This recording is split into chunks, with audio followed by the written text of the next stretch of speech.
All throughout the Bible, we see that the story is not about us. Genesis 1 verse 1 says, "In the beginning, God."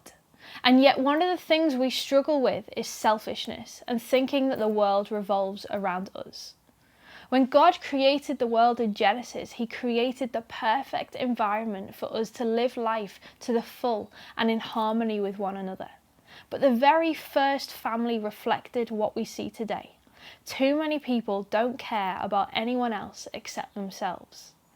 In the story of Esther, we get a glimpse of what can happen when one person makes a stand for something bigger than themselves, and in her case, saved a whole nation.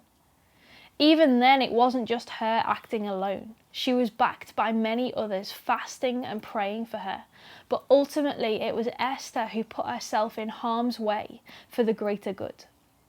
I'm sure we can all think of terrible injustices that are taking place in our world today, and people seem to stand by and do nothing. Usually we see the problem as too big for us to make a difference, but in the Bible we see a God who never lets injustice go, and this is because of his great love for the people that he created. Love and courage go hand in hand in the story of Esther, and really in the story of anyone who stands up for people who need help. It's not about doing huge things, but small decisions in the day-to-day that help us stand up for what is right and for those in need. The people you come across every day, maybe they just need someone to stand up for them.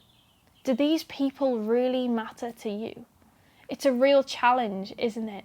We may never have the type of impact that Esther did in saving a nation, but we can make a difference in our worlds and the people we meet, and that will never be wasted.